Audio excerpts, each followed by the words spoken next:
Your visit to me in this lonely place because of your pure and unflinching devotional service is a great boon for you. Wow, so this is kind of our goal, isn't it? That we have our last term of our last life before we can just go back to being with Krishna. And so Krishna guarantees this to Uddhava. And he says, your visit to me in this lonely place is because of your pure and unflinching devotional service. So, yeah. O Uddhava, in the lotus millennium in the days of Or, at the beginning of the creation, I spoke unto Brahma, who is situated on the lotus that grows out of my navel, about my transcendental glories, which the great sages describe as Srimad Bhagavatam. Okay. This is a very significant point. What's the situation? The situation is that Uddhava is Krishna's best friend, and now Uddhava and Krishna are going to be separate, and so what does Krishna give Uddhava? He gives him the best thing he can give him, the Srimad Bhagavatam, which is what we're reading right now. And so this is breaking down how the Srimad Bhagavatam has been passed. And who's the original speaker of Srimad Bhagavatam? It says, I spoke unto Brahma. Brahma is the first created being. So Krishna is saying, I was the original one who even started all this knowledge. And so now I'm going to give it to you, Uddhava. So we'll read that in the next class. One last text. Oh.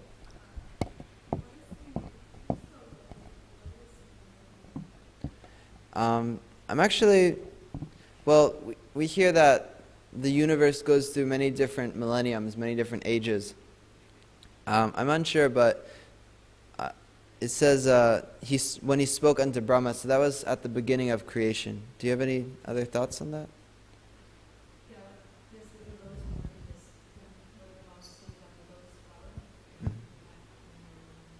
Okay. Yeah, the lotus millennium was basically the beginning of creation. So, yeah.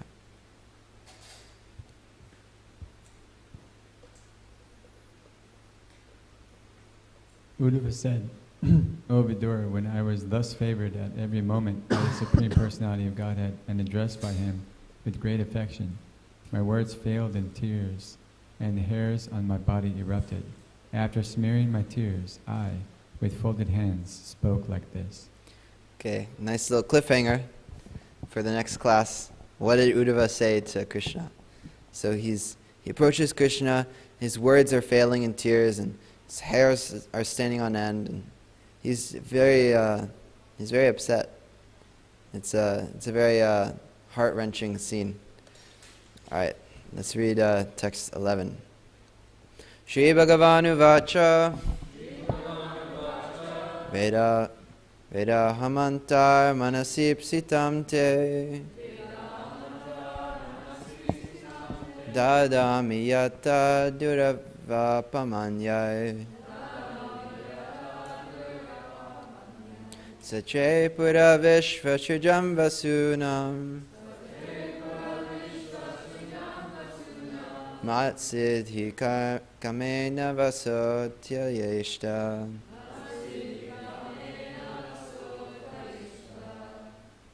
Someone please chant. Shri Bhagavanu Vacha Vedamanta Manasipsita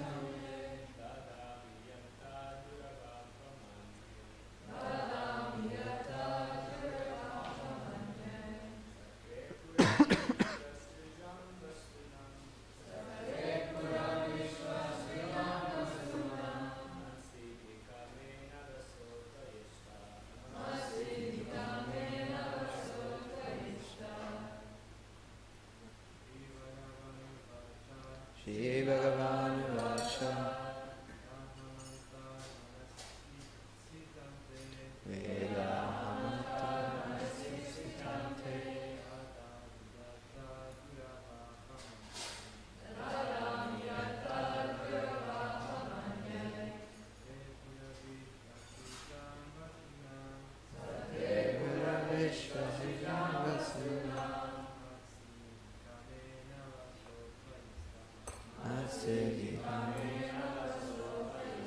Maybe one more.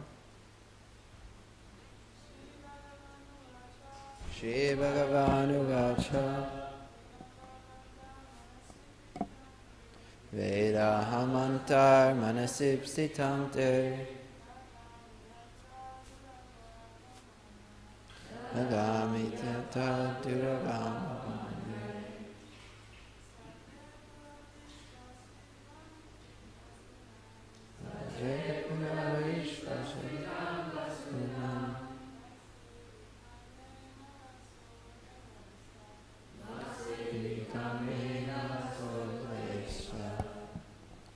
Alright, we can read the synonyms together.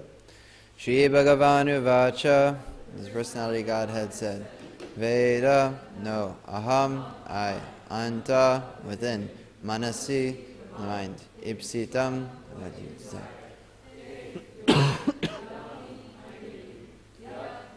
this.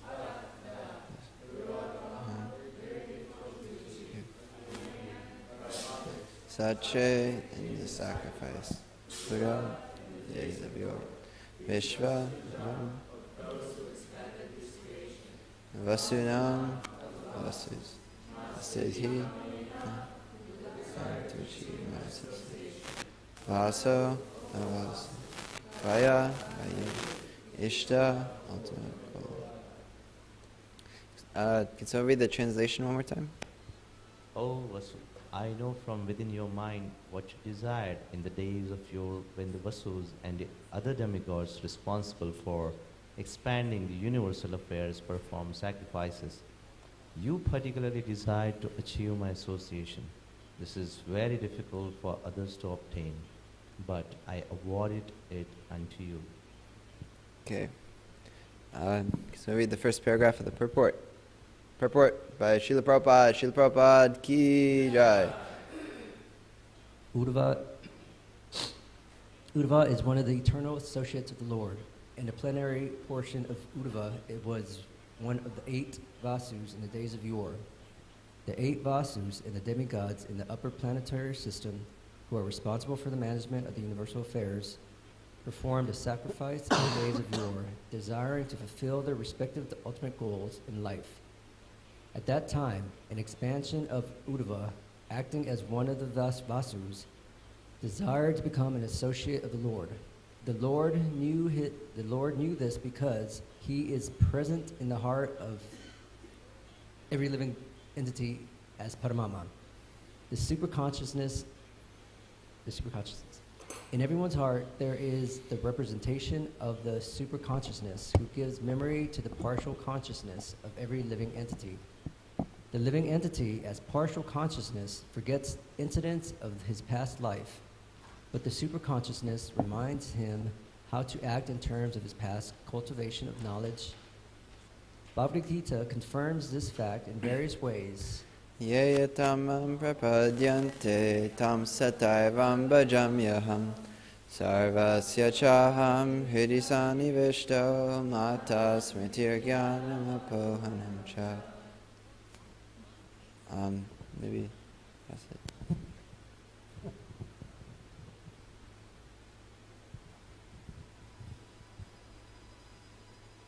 Everyone is at liberty to desire as he likes. But the desire is fulfillment. It's fulfilled by the Supreme Lord. Everyone is independent to think or desire, but the fulfillment of one's desire depends on the Supreme Will. This law is expressed as man proposes, God disposes. In the days of yore, when the demigods and Vasus performed sacrifice, Uddhava, as one of the Vasus, desired to enter into the association of the Lord, which is very difficult for those busy in empiric philosophical speculation or fruitive activities. Such persons have practically no information of the facts about becoming an associate of the Lord. Only the pure devotees can know, by the mercy of the Lord, that the personal association of the Lord is the highest perfection of life. The Lord assured Uddhava that he would fulfill his desire. It appears that when the Lord informed him by his indication to Uddhava, the great sage Maitreya finally became aware of the importance of entering into the association with the Lord. Jai. Srila Prabhupada ki jai.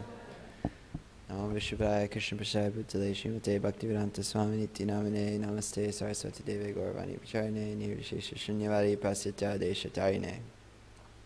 Okay, I have a nice picture for us to meditate upon. It depicts the scene we were just talking about very nicely. And so, it's what we were just reading about. Uddhava searches out Krishna, who's on the bank of the Saraswati, and he's leaning against the tree, and he's in a very cheerful way. And Uddhava, he's saying his hairs are standing on end, he's crying, and he's trembling. And he's being followed by kind of a sneaky sage. Where is he? and that's Maitreya. And so actually, what we're going to hear about in the next little bit of time is that Vidura is going to be asking Maitreya these questions, and we're getting the backstory of how did Maitreya hear about the Lord? How did Maitreya hear the Bhagavatam? And what we just read in the last sentence of Srila Prabhupada's purport, that Maitreya became aware of the importance of the association of the Lord. The main theme of Prabhupada's purport was talking about how what we desire in our heart, Krishna will fulfill. In some way, man proposes, God disposes. And so Uddhava, we see, he's very attached to Krishna, and so he desired the association of Krishna. Yeah, I guess it's 8:20. We kind of just barely got through all the content. But anyone have any thoughts on this amazing story of Krishna and his best friend? And we get to really see an example of how to deal with separation. I'm not sure this is like the exact example we follow. Like, we're like trembling and crying and stuff. But this is how we should be. This is how eager we should be to associate with Krishna. He's the best person. And when I was reading this section, I was thinking also about Srila Prabhupada and how Srila Prabhupada, before he left in Vrindavan, all the devotees were around him and they were like, Srila Prabhupada, please stay. Please stay. We don't know what we're going to do without you. Please stay, Srila Prabhupada. And Prabhupada, he was saying, Krishna wants me back now. And so that it kind of reflects the same mood as Uddhava, the very dear disciples of Srila Prabhupada and Srila Prabhupada when he left. All right, so any comments, questions, thoughts? Arjuna?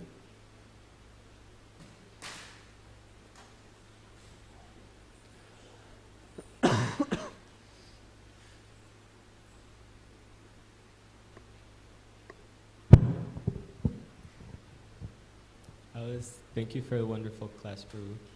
I was meditating on sort of like, misplaced emotions, how, to a certain extent when people also fall in love, they express some of the symptoms, they stop eating and they act, very insane in a way.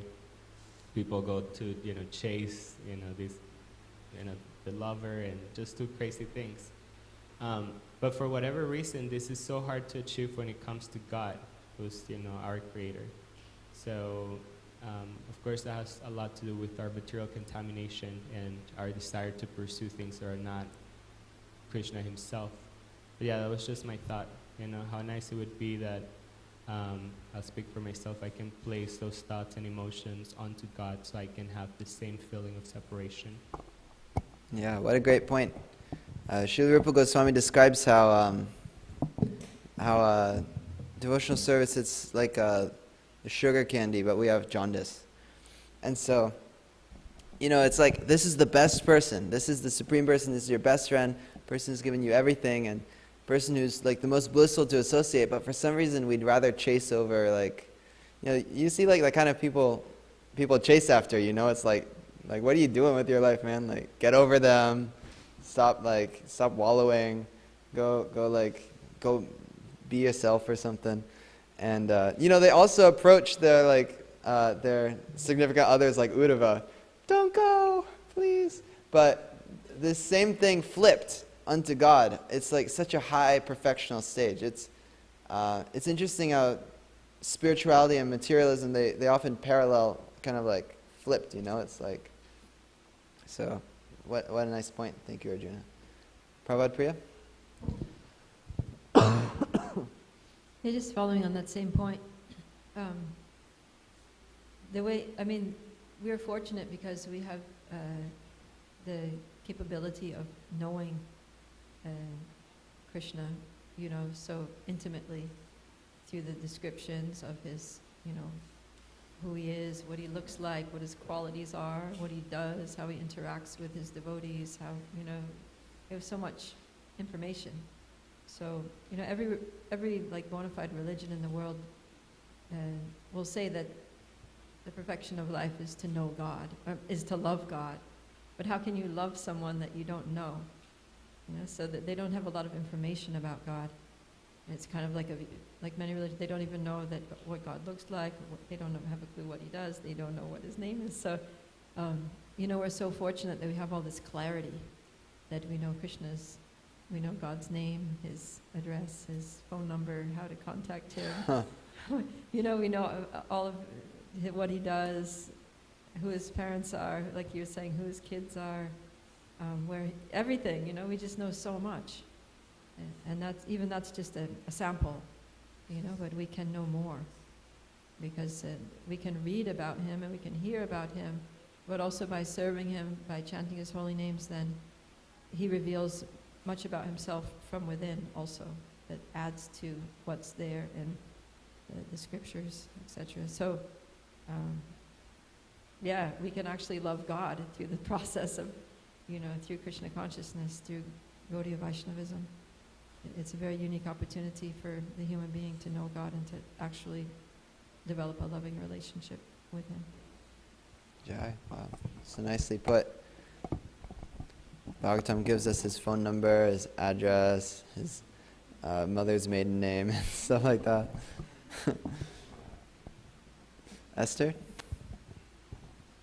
Well, following what she just said, do you think that people that, like if we didn't know what God looked like or all these scriptures, then we wouldn't be able to love him? Like think of someone who's like blind and deaf. Will they not be able to love God just because of that? Well, it's interesting what you're talking about.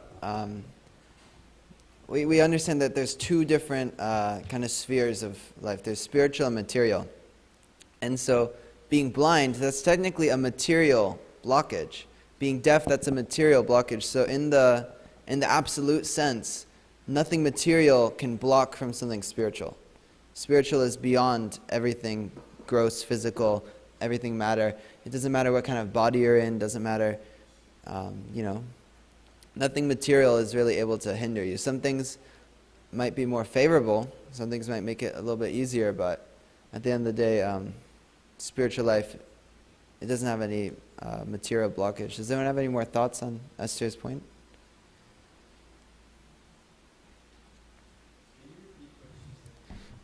She was asking, are you still able to love God if you don't even know if you don't know much about him, and also if you're blind or deaf and you're unable to like hear who God is or see depictions of God, can you still love him? Nandabraj?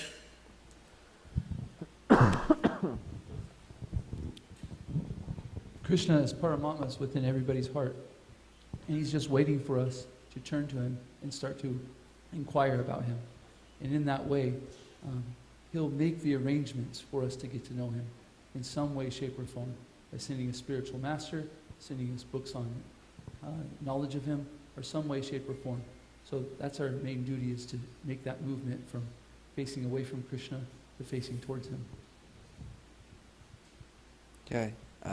Arjuna, then Prabhupada Priya, then Janaki? Yeah, I was thinking to a more practical sense of Esther's question is, in reference to Prabhupada Priya's comment that, we have what other or some spiritual practices might lack, which are specific descriptions of God, which ultimately lead to awakening love for God. So what if someone is not able to awakening love of God by the means of, let's say, reading Srimad Bhagavatam or looking at Krishna's, Murti and so on.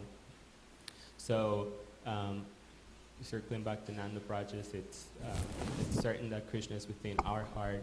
I was thinking of, maybe, and back to a point, he will make the right arrangements. So maybe not by the means of seeing or hearing, but, could be by the means of taste through prasadam, or even association, which is transcendental, doesn't require for one to necessarily, preferably, I guess, they need to hear, but just the association of devotees can lead one to that awakening of love. But I'm not quite certain of other mechanisms in which this might take place. Yeah, what a great point. Just to tie it back to the verse, what we're reading is that Uddhava, he simply just desired the association of the Lord. Uddhava, that's really how all spiritual life starts, is just you have this desire to know who am I and who is God. So, it's similar to Uddhava's story. Janaki? Hare Krishna, such a nice class, thank you. And on Esther's point too, if you go to India, it's interesting because India is interesting because it's a first world country, but it's also a third world country. There's a lot of poverty, but you go to big cities and there's people who they do have money, but especially in the holy places, you find a lot of people who are totally pure in heart. They're totally open, they're giving, and they're very religious people, and they have a lot of realizations, but they're deaf or they're blind. A lot of people have cataracts, or they have things that are seemingly big obstacles, or they might seem big obstacles to us. But then in India, one of the most spiritually rich places in the world, you find all these people who have very, very, they're very wealthy in their spiritual lives. So that was one thing. And then another thing I was thinking was that it's interesting that Maitreya, the last sentence of this purport, it says that finally he understood the importance of associating with the Lord. And I was thinking that, especially in this picture, I guess I don't have a very deep understanding of Maitreya and his life and stuff. But you just think of a sage and you think okay, they have realization, they have this knowledge, so he would already know that. But it wasn't until he saw Uddhava have this loving exchange that touched his heart. And so I was thinking about how important it is that we have practical examples in our life too, where we can see those exchanges. Having devotee association where we can really see someone who has a higher taste, so that we can start to cultivate the desire to also get that higher taste. And the best way to also get the association of the Lord is through the holy names. Krishna being absolute, different in his names. So if we want to associate with the Lord, we have so many opportunities, and there is no hindrance in when you can chant, how you can chant, where you can chant. Government can't tax you on it. So, those are my thoughts. Maybe Prabhupada Priya, one last comment, and then we can take some prasadam, breakfast. That's basically what Janaki said was kind of the point I was going to make, because when Nanda Brajabhuru said that, if we're sincere, then Krishna will make an arrangement by which we can come to know God more intimately. That's exactly what he did with Maitreya, because Maitreya, he was this sage, and he was, he, like you said, he was mixed. He was kind of a jnani, he was a philosophical speculator, and he wasn't so clear on the importance of the personal form of the Lord, the personal association of the Lord. But then Krishna made this arrangement by his sweet will that Maitreya just happens to show up on the scene where Uddhava and Krishna are having this very personal, intimate, loving exchange full of emotion. And he was like, oh, this is what spiritual life is. And then he totally changed his concept. Yeah, amazing. This is probably one of the most emotional scenes in the Bhagavatam. Krishna's closest best friend and him having this exchange, and Maitreya just happens to show up. Follows Uddhava. All right. Sorry, it's sort of like there's a person that you admire, and you just sort of you're studying the encyclopedia, or you're doing Google search about, aspect to learn more about them. That's kind of like what Maitreya was doing, you know. But then he meets Uddhava, who actually, he's like Krishna's best friend, you know, and they actually they're exchanging feelings. So bhakti is all about those feelings. It's connecting with God, not just intellectually, like on the knowledge platform, but connecting in a personal, loving relationship. All right. Grantraj Srimad Bhagavatam ki jai. Srila Prabhupada ki jai. Krishna ki jai. Uddhava ki jai. Maitreya ki jai.